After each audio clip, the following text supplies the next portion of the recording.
Welcome to this 3-video series, Restless Earth, Earthquakes, and Mountain Building.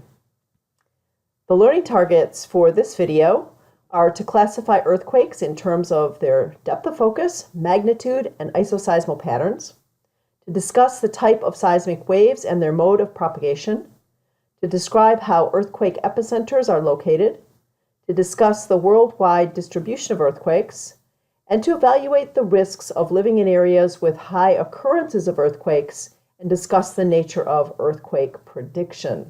We'll get through many of those today. So starting out with some basic terminology, what is an earthquake? Well, an earthquake very simply is shaking of the ground that's caused by sudden motion along a fault or a fracture within Earth's crust. So we have some terminology here. We have faults. Those are places where there are cracks or fractures in the rocks, where there might be some movement. We have plates. Those are the larger features that cover Earth's surface and make up the Earth's lithosphere. We have seismic waves, and that is the energy that is released in all directions by an earthquake when it does occur. And then we have two other terms that are sometimes mixed up. Epicenter, which is the point at the surface of the Earth, directly above the actual rupture, which is the focus of the earthquake. So that's some basic terminology we'll be using here. In terms of seismic waves, we'll start out with P waves. P waves I like to think of as waves that have lots of words that start with the letter P going along with them. So they are primary waves. They propagate or travel through Earth materials by pushing and pulling, compressing and dilating the material. They are the first to arrive. They are the fastest of the seismic waves, and they travel through solids, liquids, and gases. They have high frequencies and small amplitudes, and typically the kind of feeling that you get when a P wave passes after an earthquake is kind of a bang or a thump, and that's a P wave. Second type of waves are the S waves or shear waves. Secondary waves, again, words here that start with the letter S, side-to-side waves. They are second to arrive. They are slower than P waves.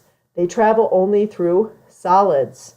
They have larger amplitudes than P waves and lower frequencies than P waves.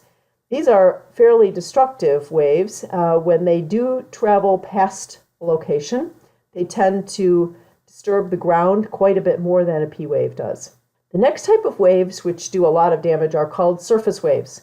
So P waves and S waves are body waves. They travel through the interior of the Earth. Surface waves travel along the surface of the Earth. And surface waves have their maximum amplitude at Earth's surface. They are slower than P waves and slower than S waves. They have longer periods than the body waves do at somewhere between 5 and 20 seconds. And they do considerable damage, especially to larger structures. There are two specific types of surface waves we'll talk about, and those are love waves. Those are surface waves that move in a side-to-side, violent kind of motion, and Raleigh waves that move both vertically and horizontally, almost like a rolling kind of motion as they travel along the surface. Now, when we're trying to determine the epicenter of an earthquake from some seismic station far away that happened to feel that event, there is a formula that we need to use that makes use of a minimum of 3 seismic stations.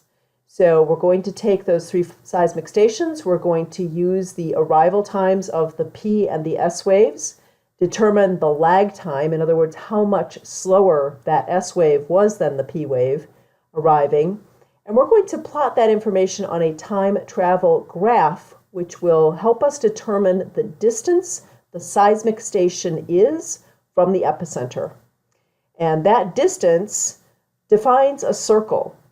And those 3 distances from the 3 seismic stations should overlap at a point, and that point would be the earthquake epicenter. And you can see in the bottom corner here the time lag graph, where we determine the time lag between the S and P wave to figure out the distance from the seismic station. And then plotting that on a map, you can see the 3 circles, the red circle, the orange circle, and the blue circle have overlapped right here at this point labeled the epicenter. So that's how we determine an epicenter location. Now, earthquakes, when they're reported, are typically reported with a Richter magnitude. Sometimes they're reported with a modified Mercalli intensity index, although that tends to be a little bit of an older scale. But just to compare between the two different scales. So, characteristics of the Richter magnitude scale. Those report the strength of earthquakes based on the amount of energy that was released by the earthquake.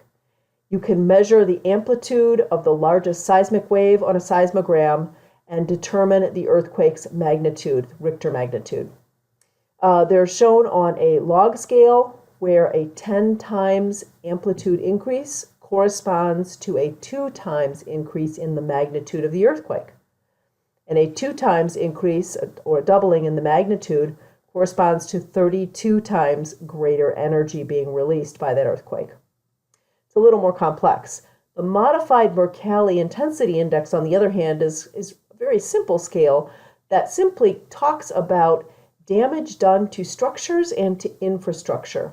It's a 12-point scale, and maps are developed from that based on reports of damages from a particular earthquake event.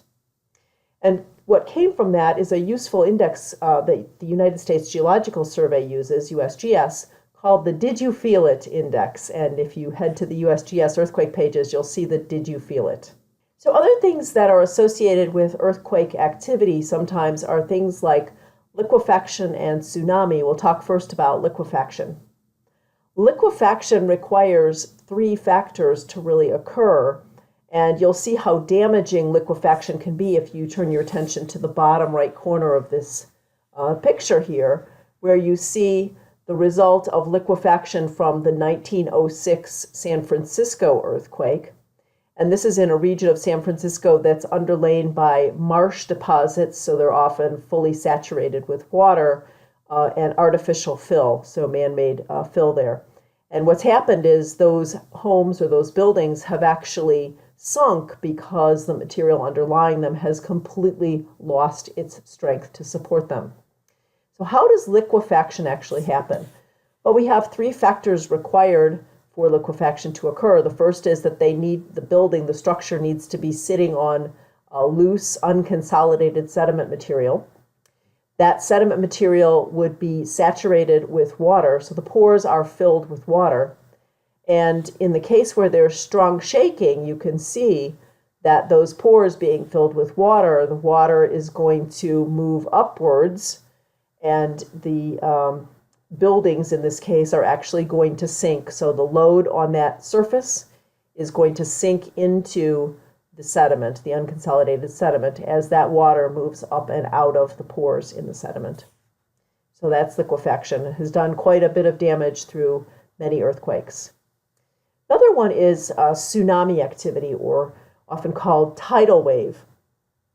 So you can see the cartoon here on the right shows the sequence of events leading up to the actual wave impacting a coastline. And it starts out in panel A here with an earthquake on the seafloor. And as that earthquake occurs, there's displacement on the seafloor, which causes water to rush in and bulge up. And then that wave that forms as a result of that change in water position moves outward in all directions. And as that wave is approaching a shoreline, because the shoreline is causing the water to be more shallow, that wave energy has to go someplace, and so the wave height itself increases dramatically as it approaches the shoreline. And that's where we see the tsunami occur.